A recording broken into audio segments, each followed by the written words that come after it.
Hello, welcome to Organic Acting, and this is how to breathe life into text. So there's nothing worse than getting a script and wondering how the hell you are going to take the words off the page and make them real. On the flip side of the coin, there's nothing worse than watching someone perform and every single one of their lines is like this and said like this, and it goes on like this and like this and like this and like this and like this.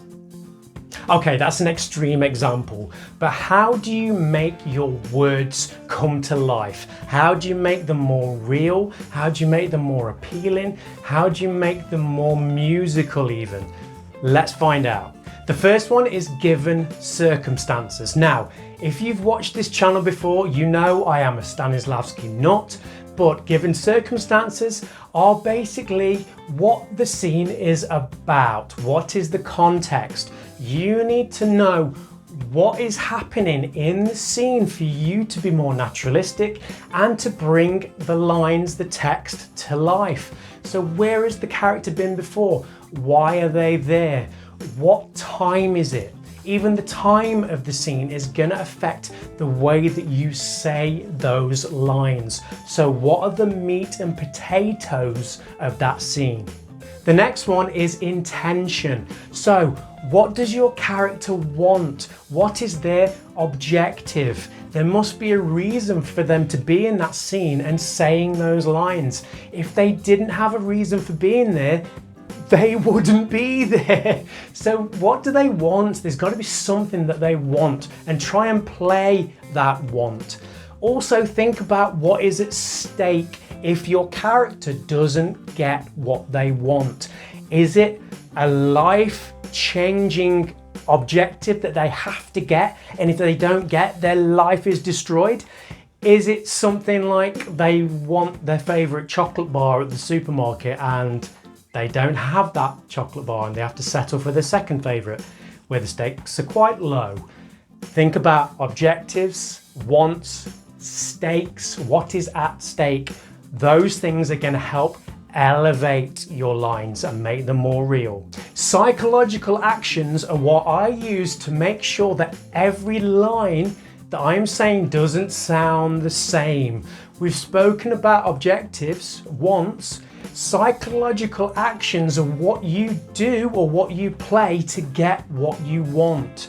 So you can use this, especially through a big piece of text like a monologue, and you can break it down into different intentions, different sections, and you use these psychological actions as doing words or as verbs. So words like I repel, I interrogate, I flatter, I freeze, I fire. And each one of these gives you a little springing off platform, a jumping board, to make sure that every line that you speak has a different intention, a different feel to it, rather than just talking like this and everything just sounds the same and on and on and on and on and on. Don't worry, I'm not going to do it again. And this leads me on to my next tip. Make it musical. Think about the way that we speak. We change inflection. We change our rhythm. We pause. We continue. There's a flow to it, an ebb and a flow. We don't just read text robotically, the way a printer would print words on a piece of paper. There's a beauty in the way that we speak and how we form words and form sentences and how we use intention and how we communicate. So remember that you are playing a human being who is trying to communicate, trying to get something, trying to achieve something. They have a previous life. They might have a relationship with the other characters on the stage.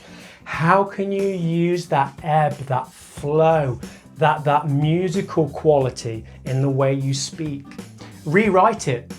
Take the words, the dialogue, the monologue, and rewrite it in your own words, your own language, your own way of communicating. Make it relevant to you, make it resonate with you.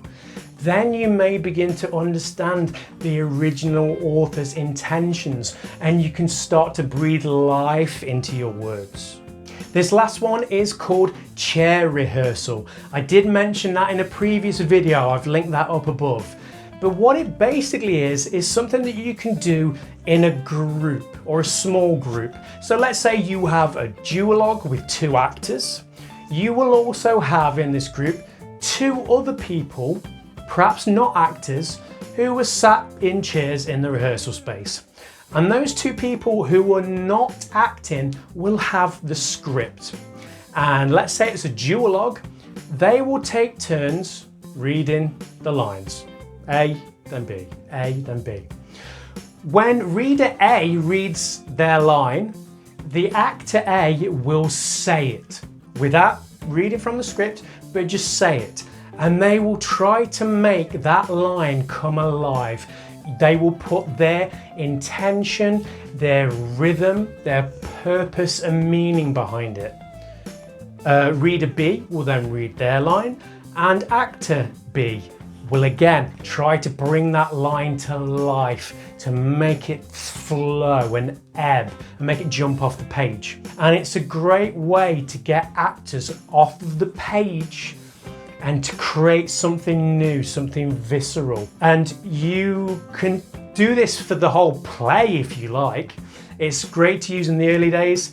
Have a little play with it. See what you can do and how you can experiment with that technique.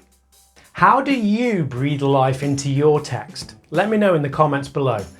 As always, I've been Chris. If you've enjoyed this, please give me a like, subscribe, share, hit the bell icon, all of that jazz. I will see you in next week's videos. I've been Chris. Bye bye.